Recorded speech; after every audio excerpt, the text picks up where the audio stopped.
Due to COVID-19, businesses have had to conduct cleaning and disinfection procedures if there is a positive COVID-19 case reported. Today we will cover the differences between cleaning and disinfecting, recommended procedures for areas with no signs of COVID-19, and steps that should be taken once an employee on the premises has tested positive.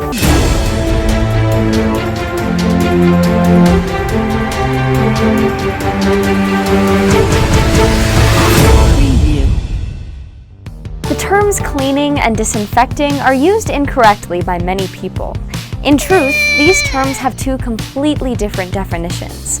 Cleaning is defined as the removal of germs, dirt, and impurities from surfaces or objects. This is achieved by using a detergent or soap and water to clean the surfaces. This process of cleaning may not kill all germs depending on the agent used. The cleaning of surfaces minimizes the risk of spreading infection and lowers the overall number of germs on the surface. On the other hand, disinfecting objects and surfaces where germs may be living after it has been cleaned can help to minimize the risk of spreading disease even more by killing the germs. Because of how easily COVID-19 has been shown to spread, preventative measures for all businesses have been required to clean and disinfect workspaces and areas more frequently. This means frequently touched surfaces should be cleaned more often than other areas. These surfaces include door handles and knobs, tables, chairs, desks, keyboards, phones, lights, toilets, sinks, and faucets. In general, if an area has not been used by a person who has tested positive for COVID-19 or has been unoccupied for 7 days, the following cleaning and disinfecting procedures should be followed. Assure that there is adequate ventilation in the room by opening a window or door if weather conditions permit. Clean visibly dirty surfaces with soap and water before applying a disinfectant. Use an EPA-approved disinfectant. The Environmental Protection Agency keeps a list of disinfectants approved for COVID-19 on their website. Use all chemicals according to the manufacturer's instructions. Only use recommended amounts of the disinfectant. If the product requires dilution before use, dilute products according to the instructions on the label. Wear the appropriate personal protective equipment for the product you are using. Typically, this will consist of safety glasses or goggles, chemical-resistant gloves, and closed-toed shoes. Do not mix chemicals, especially bleach and ammonia, because some chemicals create toxic gases when combined. Follow the manufacturer's instructions for fogging, fumigation, and wide area or electrostatic spraying. If a product has not been approved for foggers or other dispersers, do not use them in that type of equipment. Allow the disinfectant to sit for the manufacturer-recommended contact time. Contact times typically range from 1 to 10 minutes, though some may require more extended periods. These times may be located on the manufacturer's label.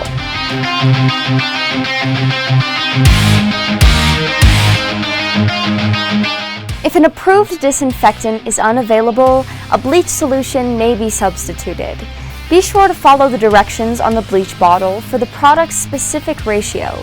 If no dilution instructions are available, then you can make a bleach solution by mixing 5 tablespoons or 1/3 cup of bleach per gallon of room temperature water. Or 4 teaspoons of bleach per quart of room temperature water can be used for smaller batches. Note: do not keep bleach solutions for more than 24 hours. Solutions should be made daily because bleach solutions are only effective for 24 hours. Allow the bleach to sit for the manufacturer-recommended contact time. If the manufacturer did not state a contact time on the label, leave the solution for at least 1 minute before removing or wiping. The surface should remain visibly wet for the duration of contact time.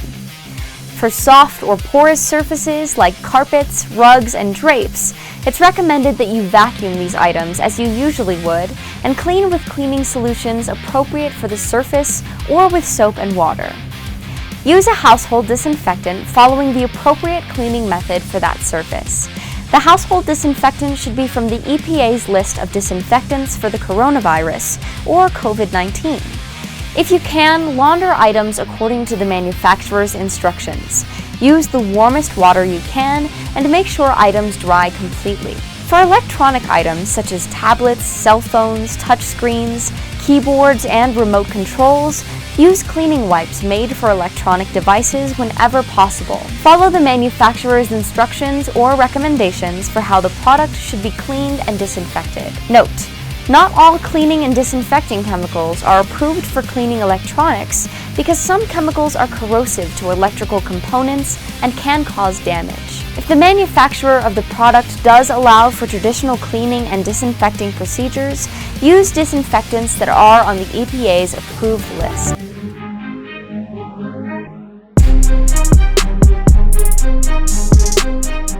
If someone in the office has tested positive for COVID-19, close off the areas that the infected person used. Open windows and outside doors to help ventilate the area. If you can, use fans or other methods to increase air circulation. Allow 24 hours to pass before you clean and disinfect the area if possible. If this is not possible, then you should wait as long as you can before proceeding with cleaning and disinfecting procedures.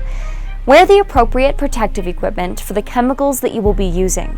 For deep cleaning and disinfecting procedures, this may include safety glasses or goggles, chemical-resistant gloves, closed-toed shoes, protective suits for specific procedures like fogging, and respirators when required.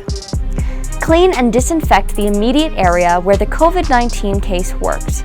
Note: common areas such as bathrooms or shared items typically do not have to be cleaned and disinfected immediately because these items should already be routinely cleaned and disinfected.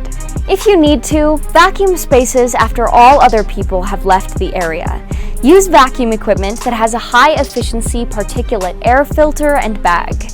While vacuuming, the Center for Disease Control recommends that you turn off in-room, window-mounted, or on-wall recirculation air conditioning to avoid contaminating the unit. Do not deactivate central heating, ventilation, or air conditioning systems because they provide better filtration capabilities. And be sure to follow all procedures previously mentioned in the pre-COVID-19 exposure section of this lesson. For more information about any of the topics mentioned in this lesson, please see our lesson library. We have safety training videos on hundreds of topics in many different industries, so be sure to check out all related videos. During the pandemic, frequent cleaning and disinfecting is vital to reducing the spread of COVID-19 in the workplace. Procedures may differ depending on whether an employee has tested positive for COVID-19. When cleaning and disinfecting, employees should wear the appropriate personal protective equipment and remember the safe work practices learned today. If you have any questions about this lesson, please ask your supervisor. I'm Olivia, your safety trainer, reminding you to be careful and stay safe out there. Thanks for watching. If you liked this video, please visit our YouTube channel for more safety training. Also, follow us on social media for OSHA updates, free safety webinars, reminders on safety tips, techniques, and more. What are you waiting for? Like, follow, or subscribe today, and stay safe out there.